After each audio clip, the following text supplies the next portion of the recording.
Hey guys, I'm JW13 and today I'm going to quickly show off and talk about Eternal Engine Story Style Restricted. So for anyone who isn't interested in running Hero Story Restricted or All Stories Restricted, this is not going to be interesting, but if you are interested in either of those categories, this is a good video to watch. So let's have a look. So I'm not gonna explain the start too thoroughly. This is not about the start. So everything up to where you usually do BOFA is that's just the way people always do it. And if you have questions about that, like look anywhere else. No, I'm gonna talk about everything that comes afterwards because those are the areas of the level that people are gonna be less familiar with. So yeah, just normal movement so far. Jump before the gates open, of course. A pretty familiar concept to most people, I think. But yeah, if you try to run straight through, you're gonna bonk up against the door. So you want to slow your movement a bit by jumping. And I'm gonna quickly go back to this one section um, where we hit the switch. Still, this is familiar territory to those who were around before BOFA was found, but to a lot of people this isn't going to be familiar territory.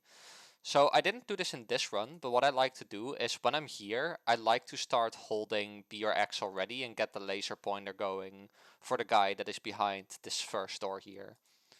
So I didn't do it here, as I said. Then you jump through, and then you jump up the box, and you just do a single B/X press to break the crate. And then you run through, hit the switch, do the quick turnaround, and then expect the door, slow down a bit, and then just try to maneuver your way through. Something you very quickly get used to as you do more attempts, more practice. Then on to this next part.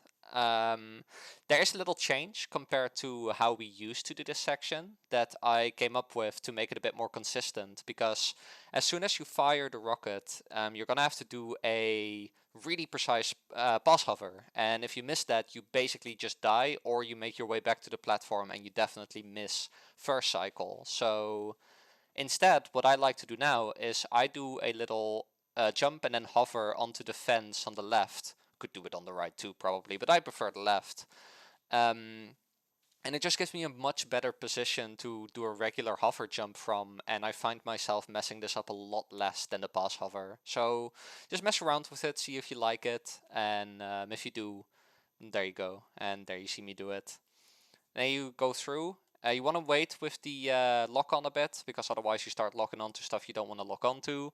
But the moment you go through this door, you want to start holding B or X to get the 4 lock-ons around this canister that contains a switch for the weight above. Now, you don't have to hit the switch. You can take the spring and then quickly jump off the weight onto the pulley, but that's really precise, really unnecessary. We don't need that time save, because if you go fast enough, you have to wait on the cycle anyway. So instead, we do stuff that is more consistent. And that's right here. Hit the switch and jump up to the pulley, up to the next pulley. I got a 202, I mean a 102 check. That's really fast, so that means that I can wait for over a full second as soon as I arrive to the cycle platforms. This next maneuver is gonna look tricky, but it's actually pretty simple. So we run through here, we go towards the artificial chaos, and as soon as we are like pretty much into contact with him, like super close with him, we jump shoot. Hop, jump shoot, and immediately turn into the next door. No need to jump because that is your jump. Then we do a pass hover onto here.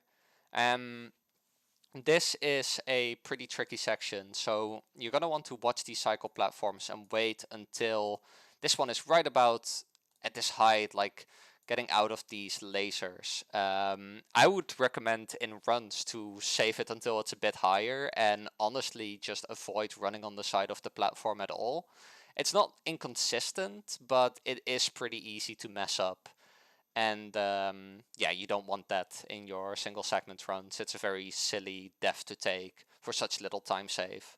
So by all means, do this part safer in your runs, but yeah, try to experiment with it at least to see what you can make happen with it, because you can do it all the way like this with a good clean pass hover, and that's really fast. You see that you're pretty much getting like a very high 117 or very low 118 check.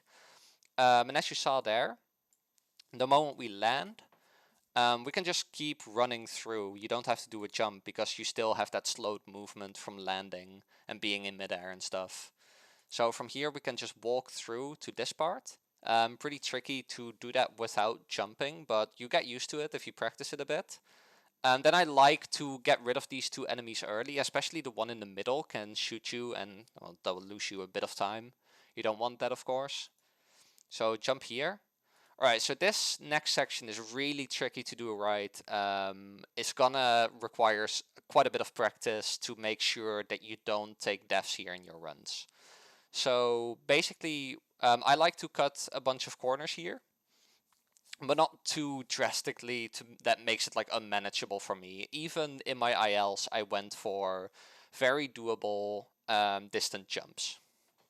So you just see me do a hover jump right here, go through the fence here, make sure that I turn my control stick along with the camera.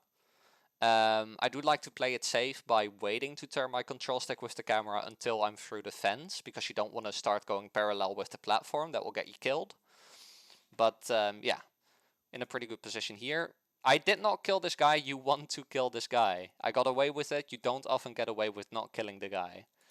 So don't jump off the pulley too early, of course, because then you just fall to your death unless you can save yourself. Very unnecessary. You can try and push it if you want a better time, but in runs, like, by all means, play it as safe as you need to. Another corner cut here, just going on to this section of the runway. You see this one guy coming up in front of us. We want to shoot him, and then just make our way to the next pulley.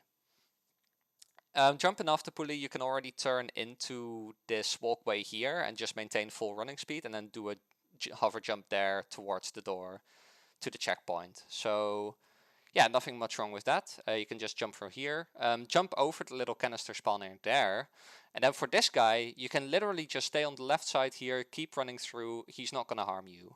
What is going to harm you is everything else if you don't do these next 3 seconds exactly the way I'm going to tell you right now. So you want to jump and you want to hover towards this switch, and you have options. You can just like do a turnaround and hover towards the upgrade, but what I'm going to be showing off here is jumping over the left side of the fence and going back a little bit as to not run into the enemies that will be there when the time comes, and then run towards the upgrade. So see that here, hit the upgrade, or hit the switch and do a quick like left down jump and then go back towards the upgrade. And that's a 152.30. That's really good. What you see me do right there, I wait until all the bullets have been shot, because otherwise you will get hit. So I wait with getting out of the upgrade until all bullets are gone. And then I just keep running, do a jump for the camera, because the camera is going to be made unfortunate from that upgrade wait.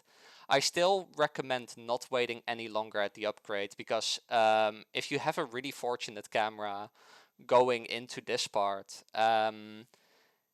it is like going to make this next section a bit more difficult. So we go down here and we fall, and then we wait the right timing, and this is actually really difficult and it's not going to save a lot of time, but this is for IL. So if you're going to do ILs, practice this. The moment we are almost all the way down, we take a shot and then we immediately do a tight hover jump. That's going to get rid of the boxes that you want to get rid of. This next part is pretty complicated. So of course you want to do the jump before the door to make it through just cleanly. Also say hi to Big on the left side. And then after this jump, we're going to do something very specific. There is an artificial chaos behind this door that has very precise targeting with his arms. Now you see this white, like light grayish line right before the door. Pay attention to that, because there is a slightly darker gray line behind that door, and we want to do a tap jump the moment we start walking into that grayer line. So right here, you see me at this point, this precise point where the shadow is at the moment, you want to do a tap jump. That's going to make the artificial chaos miss his arms, and then you can just run through onto the pulley. There you go. And then you just hover on through, and you just jump on the platform. What I like to do here is I like to look from the opposite direction of the door, and the moment the platform hits its destination, I do a quick turnaround. Now, this is the one part in this IL that I didn't do brilliantly, so I lost a bit of time there, but the general trend is just face away from the door and then walk away from the door a tiny bit and then do a quick turnaround the moment the platform's at the top. And that's going to give you this nice turnaround through the door. And then you just walk through here and do a jump as well. And now you want to jump and hover onto the side of this platform, not onto the platform itself. If you jump onto the platform itself, it's just going to fall. So we want to get a little bit of running distance on the side here. And that's going to give us a tiny bit of speed coming into this annoying section. So the moment we get into the part where you start tumbling, just kind of spam the hover and you should be fine. Alright, this next part, gonna bring a bit of attention to this. The moment you see that octagon from the door move to the side, you want to do a pretty high jump and then shoot the artificial chaos. Gonna see, that gets rid of him without him targeting you. Next part here, very, very important. Don't run off, jump off, and don't hover. So you're gonna jump off, no hover, and then you're gonna hug the wall in front of you. If you do it just like that, you're always gonna get pushed down quicker by the wall. And then we're gonna do the following movement. So follow along. You're gonna be slightly left from center. Wait until you pass the first 3 lines. Then you want to go to the exact middle. Wait until you pass through those 2. Then you want to move slightly right from center until you've passed those 3 lasers. And then you want to move further to the right. And then the moment you pass those 2, you want to start going back to prepare your positioning for the final section. So what you see a lot of people do is a lot of people will land on the little moving back and forth platform. And if you feel safer doing that, by all means do it yourself, because this section can get you killed if you do it otherwise. But generally, the faster thing to do, and the thing that you will see most higher level runners do in this section, is hover before we reach the bottom, because if we do that, the air current at the bottom will keep carrying us up. And I have done this section quite a bit. I've messed around a lot with this section, and I found that this position that I'm going to put myself in right here, so slightly right from center of this whole contraption here, and around the same distance from it as the platform is. And then you're going to start basically just aiming directly for all these weak spots. And then the moment it opens up, you're right there, and you can just do the final 2 jumps and the level's done. And there you go. That is a 242.09 Eternal Engine. So yeah, I hope you learned something from this. I've spent a lot of time in the past handful of days figuring this whole level out, and yeah, I just wanted to share my findings with you all. So yeah, I hope your Eternal Engine story style restricted will become faster after watching this video, and I hope your runs go well. Take care everyone, bye bye!